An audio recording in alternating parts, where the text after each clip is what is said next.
그동안도 주 안에서 평안하셨습니까? 바로 엊그제가 부활절이었는데 벌써 이틀이 지났습니다. 세월이 참 빠르다고 느껴집니다. 이 시간 여러분과 이제 동영상으로만 함께 나눌 수 있어서 참 기쁩니다. 이 시간 여러분과 함께 할 말씀 본문은 히브리서 11장 1절이며 제목은 믿음을 지키자. 많은 분들이 이 제목을 가지고 말씀을 전한 줄 압니다만은 오늘은 진부한 주제이기도 하지만은 그 성경 안에서 무엇을 어떻게 해야 믿음을 지킬 수가 있는가 하는 것을 함께 나눠 보겠습니다. 그래서 크리스천들에게 믿음이란 아주 당연하게 받아들여집니다. 그러나 막상 이 사람 저 사람에게 물어본다면은 믿음이 뭐냐 이렇게 단도직입적으로 물어본다면 주저하게 됩니다. 왜 그럴까요? 믿음이란 말이 교회에서 너무 흔해서일까요? 오래전에 어떤 분이 이런 얘기를 하는 걸 들었어요. 누구누구 형제는 믿음이 참 많더라. 누구누구 자매는 믿음이 참 좋은 것 같아. 그렇게 말하는 것을 들었어요. 그런데 사실 믿음이 많고 적음의 판단은 누가 하는 거예요? 바로 하나님만이 하실 수가 있죠. 그런데 그 사람의 그 교회에서의 생활 그리고 단면만 보고 그렇게 판단하는 것은 잘못된 것이죠. 사람은 때에 따라서 얼마든지 경건한 척 할 수도 있고 또 믿음이 신실한 척하고 영국도 할 수 있으니까요. 신약의 그 성경에는 믿음이라는 단어가 150번 나온다고 합니다. 어떤 시간 많으신 분이 그걸 일일이 다 세어본 모양이에요. 그 중에서 히브리서 11장은 믿음의 보물상자 같아서 여기서 많은 믿음의 사람들을 만나게 되므로 그들을 거울 삼아 믿음으로 사는 법을 배우게 됩니다. 그러면 믿음이란 무엇이며 어떻게 지켜야 하는가를 함께 나누겠습니다. 믿음은 바라는 것들의 실상이요 보이지 않는 것들의 증거니 오늘 본문 히브리서 11장 1절의 이 말씀은 믿음의 정의가 아니라 믿음이 어떤 성격인가 그런 해답이 되는 것입니다. 그렇습니다. 믿음은 뭐냐? 바로 볼 수 없는 것들을 믿는 것이다. 그 한 예를 성경에서 한번 찾아보겠습니다. 요한복음 20장 24절로 29절에는 부활하신 예수님께서 도마를 만나주신 행적이 기록되어 있어요. 디두모라고 하는 그 도마가 바로 예수님의 12제자 중에 한 사람이었죠. 부활하신 예수님께서 다른 제자들과 함께 만났을 때 도마는 그때 무슨 일이 있었는지는 모르지만 그 자리에 없었나 봅니다. 예수님을 먼저 만나본 제자들이 도마에게 말하기를 부활하신 주님을 만났다고 하였으나 도마는 예수님의 손 못자국과 창에 찔리신 옆구리에 손가락으로 넣어보지 않고는 믿을 수가 없다. 그렇게 말했습니다. 그래서 도마를 들어 의심 많은 도마다 이렇게 별명이 붙여지게 되죠. 그 불명예스러운 딱지가 오늘날까지 붙어 있지만 사실 좀 더 알아보면은 도마 참 훌륭한 제자입니다. 저나 또 여러분들이나 누구나 다 실수가 있는 법이죠. 그러나 그 단면만 보고 도마를 또 판단하면 안 된다고 생각합니다. 8해가 지나서 제자들이 모두 이렇게 있을 때에 예수님께서 다시 찾아오셨어요. 그러면서 주님께서 너희에게 평강이 있을 것이다. 샬롬 투유 하고 그렇게 인사를 나눈 다음에 그 예수님은 다른 분과 다르기 때문에 이미 도마의 마음을 알고 있었어요. 그 도마의 마음을 읽으신 그 예수님께서 그 도마에게 말씀을 합니다. 네 손가락을 이리 내밀어 내 손을 보고 내 손을 내밀어 내 옆구리에 넣어보라. 그리하면 믿음 없는 자가 되지 말고 믿는 자가 되라. 이렇게 말씀을 하셔요. 그래서 도마가 그 행동을 이렇게 손가락도 넣어보고 이러고 나서 고백을 하죠. 나의 주님이시여 나의 하나님이시이다. 그의 고백에 예수님은 너는 나를 본고로 믿느냐?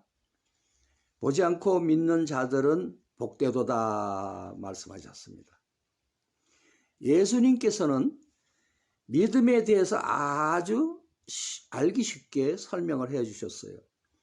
이 말씀을 놓고 생각해 볼 때 보이지 않는 것을 존재한다고 믿으며 사는 현재를 살아가는 우리들, 우리들은 참으로 복된 것 같습니다. 우리는 비록 하나님을 볼 수가 없어요. 날마다 그 삶 속에서 이 온 우주 만물을 창조하신 분이 하나님이시며 우리의 주님이시라고 믿고 살아가고 있어요. 그러나 주위를 둘러보면 아직도 그 사실을 인정하지 않은 분들이, 그런 불신자들이 많이 있다, 그런 얘기예요. 그런 분들에게 하고 싶은 얘기가 있어요. 만약 하나님께서 지금 당장 우리가 숨을 쉬고 있다. 숨 쉬고 있는 그 공기를 몇 분 동안만 싹 걷어가신다면 어떤 일이 일어날까요? 공기나 소리가 우리 눈에 보이지 않는다고 그런 것은 없다고 말하지 않듯이 이 세상에는 볼 수 없으면서 느끼는 것들이 얼마든지 있습니다. 헤엄치던 물고기가 물이 없으면 파닥거리듯이 사람도 공기를 떠나서는 살 수가 없어요. 물고기와 사람뿐만이 아니라 모든 만물들이 하나님의 그 돌보심 속에서 살고 있습니다. 이 하나님의 은혜에 대한 우리의 반응은 하나님을 향한 믿음으로 나타나야 되는 것입니다. 오늘의 그 본문에서 성경 기자는 믿음은 뭐라고 그랬어요? 바라는 것들의 실상이라고 말씀합니다. 페스카도르 여러분은 무엇을 바라보고 사는지요? 하나님을 믿는 우리들은 바로 천국을 바라보면서 살고 있습니다. 인터넷상에는 간혹 천국을 갔다가 왔다는 분들의 그 간증이 뜹니다. 그 분들의 이야기로는 분명 천국이 있다는 것이에요. 지난날 몇몇 분에게 천국이 확실하게 있다고 생각합니까? 하고 물어본 적이 있어요. 그런데 그 중에 어떤 분은 이렇게 말을 하더라고요. 죽어봐야 알지. 그렇게 말하는 사람도 있더라고요.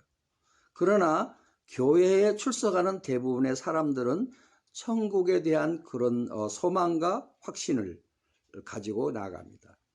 우리 캔디들은 이미 우리 팀 멤버들은 이미 이런 수준에서 벗어났기에 사랑의 동산 사역을 감당하시겠지만 사도 바울의 말대로 만일 그리스도 안에서 우리가 바라는 것이 다만 이 세상뿐이면, 이 세상의 그 삶뿐이면 모든 사람 가운데 우리가 더욱 불쌍한 자일 것입니다. 이렇게 고린도전서 15장 19절에 나와 있죠.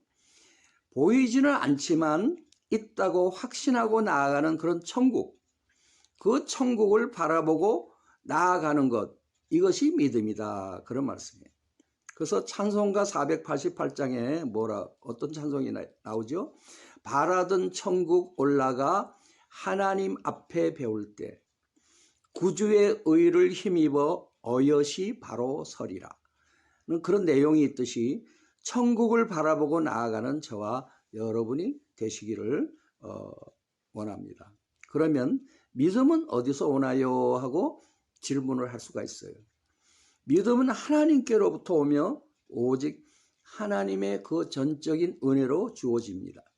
내가 믿음을 갖고 싶어 주어지는 것이 아니라 하나님의 은혜가 있어야 믿음이 성취된다는 것입니다. 에베소서 2장에 기록된 대로 믿음은 하나님의 그 은혜의 선물입니다. 믿음은 구원의 열쇠가 됩니다. 믿음 그 자체가 구원이 아닙니다. 그리고 믿음은 성령의 열매, 그러니까 갈라디아서 5장 22절로 23절에 그 믿음은 성령의 열매다. 믿음이 오는 것은 어디서 오느냐? 말씀으로부터 온다. 예. 그래서 로마서 10장 17절에 그런즉 이와 같이 믿음은 들음에서 오며 들음은 하나님의 말씀에서 오느니라. 이렇게 기록이 되어 있어요. 말씀과 가까이 하며 그 말씀에 따라 순종할 때 믿음이 자라고 굳건해집니다. 믿음은 하나님을 기쁘시게 하는 그런 덕목이다. 그런 얘기예요. 히브리서 11장 6절에 믿음이 없이는 하나님을 기쁘시게 하지 못하나니 하나님께로 나아가는 자는 반드시 그가 계신 것과 또한 그가 자기를 찾는 자들에게 상 주시는 이심을 믿어야 할지니라 하고 말씀합니다. 언제부터인가 세상 풍조는 점점 믿음 생활하기가 어려운 환경으로 바뀌어져 가고 있습니다. 세상 사람들이 요즘 교회를 경시하고 악의 그 온상인 양 막 떠들어대고 있어요. 예수님께서도 이런 현상을 아시고 누가복음 18장 8절에 인자가 올 때에 세상에서 믿음을 보겠느냐 이렇게 말씀하셨습니다. 그러면 이 어렵고 힘든 시기에 우리는 이 소중한 믿음을 어떻게 지켜나갈 수 있는가를 함께 나누겠습니다. 믿음을 지키는 방법이 전하는 자마다 조금씩은 다르겠지만은 저는 말씀을 묵상하며 느꼈던 몇 가지를 들어보려고 합니다. 물론 이 외에도 더 좋은 방법이 있을 것입니다. 이제 제가 전하고 싶은 제일 첫 번째 믿음을 지키려면 어떻게 해야 되느냐? 먼저 마음을 지켜야 돼요. 잠언 4장 23절에 모든 지킬 만한 것 중에 내 마음을 지키라. 생명의 근원이 이에서 남이라. 이렇게 말씀합니다. 여기서 우리는 마음의 그 마음과 생명이 관계가 있음을 알게 되는 것입니다. 생명의 근원이 마음으로부터 온다는 것이에요. 그래서 더욱 마음을 지키라고 이렇게 말씀하고 있습니다. 하나님의 측량할 수 없는 사랑과 은혜로 하나님의 자녀된 것을 믿는 믿음으로 사는 것이 히브리서 11장 6절의 말씀대로 하나님을 기쁘시게 하는 삶인 것입니다. 그러니까 마음을 지킨다는 것과 믿음을 지킨다는 말은 서로 밀접한 관계가 있어요. 그리고 믿음을 지키는 것이 생명을 지키는 것이에요. 마음을 지키지 못하면 믿음을 지키지 못하게 되고 마음을 지키지 못하면 생명도 음부의 나락으로 떨어지게 되는 것입니다. 마음을 지키지 못한 아담과 하와는 에덴을 잃어버렸죠. 생명의 근원을 잊어버리게 된 것이죠. 마음을 지키라는 말은 성경 여러 곳에 나오지만 신명기 4장 9절에도 기록이 되어 있습니다. 오직 너는 스스로 삼가며 내 마음을 힘써 지키라. 믿음을 지키려면 마음을 지켜야 된다고 하는데 그러면 그 믿음의 마음을 지키려면 어떻게 해야 하나 하고 질문을 던질 수가 있습니다. 성경에 그 해답이 있어요. 여호수아 1장에 여호와께서 모세가 죽고 난 후 눈의 아들 여호수아에게 이스라엘을 이끌고 나갈 지도자로 그 사명을 맡기시며 하신 말씀이 6절에 나타납니다. 강하고 담대하라. 7절에도 오직 강하고 담대하여 나의 종 모세가 내게 명한 그 율법을 다 지켜 행하고 우로나 좌로나 치우치지 말라. 그리하면 어디로 가든지 형통하리니라고 말씀합니다. 예, 그래서 첫째 믿음을 지키기 위해서는 먼저 마음을 단단히 무장해야 되는 것입니다. 에베소서 6장 10절로 18절에는 전신갑주에 대한 그런 말씀이 기록되어 있습니다. 정말로 너희가 주 안에서와 그 힘의 능력으로 강건하여지고 마귀의 계계를 능히 대적하기 위하여 하나님의 전신갑주를 입으라. 우리는 지금 아주 힘든 시대를 살고 있어요. 어둠의 세력들은 교회가 교회로서의 그 기능을 할 수 없도록 교묘하게 파고들고 있어요. 마귀는 교회 안에서 때를 얻든지 얻었든지 틈만 있으면 비집고 들어와 이간질을 시킵니다. 그래서 이 어둠의 세력을 대적하기 위해서 우리 영적 전사들은, 영적 파수꾼들은 전신갑주로 무장을 해야 되는 것입니다. 전신갑주에 대해서 논하려 하면은 그 범위가 아주 방대하죠. 그래서 여기서는 줄여서 말씀을 드립니다. 첫째, 하나님의 말씀인 진리의 허리띠를 들고 말씀 중심으로 살아야 되는 것입니다. 둘째, 의의 흉배를 붙여야 합니다. 흉배, 그 가슴은 바로 양심을 의미하기 때문입니다. 셋째, 예수 그리스도의 평안의 복음을 신고 행군을 해야 되는 것입니다. 넷째, 믿음의 방패를 가져야 됩니다. 믿음의 방패는 의심의 불화살을 막아줍니다. 다섯 번째, 구원의 투구를 써야 합니다. 그리함으로써 영생의 삶을 사는 천국의 소망으로 이 머리에 가득 차야 합니다. 여섯 번째, 좌우의 날선 성령의 검을 가지셔야 됩니다. 여기에다가 하나 더 붙일 것이 있는데 바로 기도를 더 해야 하는 것입니다. 그 기도의 본을 보이신 예수님, 새벽 미명부터 우리 예수님께서는 기도의 본을 보여주셨듯이 우리도 쉬지 말고 기도하라고 데살로니가전서 5장 16절로 18절에 나와 있죠.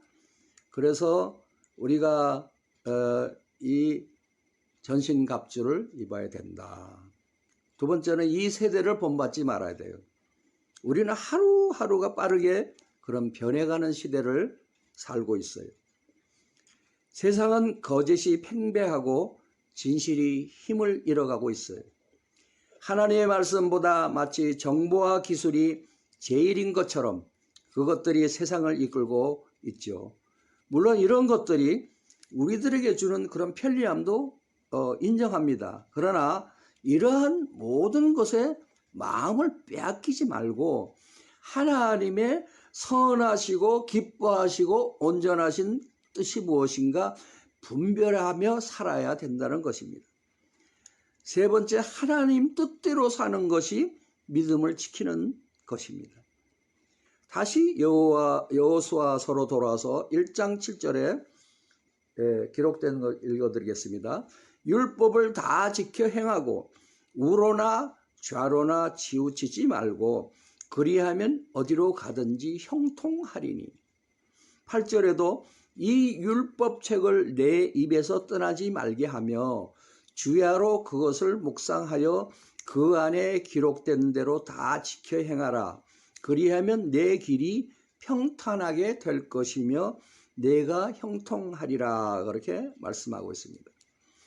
예수님도 제자들에게 기도를 가르치시며 뜻이 하늘에서 이룬 것 같이 땅에서도 이루어지이다라고 하셨으며 또 십자가 사역을 앞두고 겟세마네 동산에서 기도하실 때에 내 뜻대로 마옵시고 아버지의 뜻대로 하옵소서라고 기도하셨습니다. 예수님의 마지막 선택은 아버지의 뜻이 이루어지는 것이었습니다. 내 생각은 다 내려놓고 하나님 뜻대로 살아가는 것이 믿음을 지키는 것입니다. 네 번째, 믿음의 경주를 끝까지 완주하는 것이 믿음을 지켜나가는 것입니다. 믿음의 경주는 나들이 삼아 하는 것이 아니에요. 교회에 나들이 삼아 왔다 갔다 그냥 주일날 하루만 딱. 아유, 그것도 요즘에 코로나 사태 때문에, 그죠? 참, 아이고, 이거 이 성도들이 믿음을 잃는 게 마음이 너무나 아파요. 예, 얼마나 교회에 나올지 참 걱정이 됩니다. 그래서 믿음의 경주는 나들이 삼아 나오는 게 아니에요. 복음성가 가사처럼 비바람이 앞길을 가려도 눈보라가 앞길을 가려도 나아가는 것이 바로 주의 사명을 완주하는 길인 것입니다. 이 길만이 무슨 길이라고요? 이 길만이 생명의 길이기 때문입니다. 우리 모두 믿음을 끝까지 지키신 예수님을 바라보며 믿음의 경주에 경주를 다하는 페스카도레스 여러분들 되시기를 축원합니다. 데콜로레스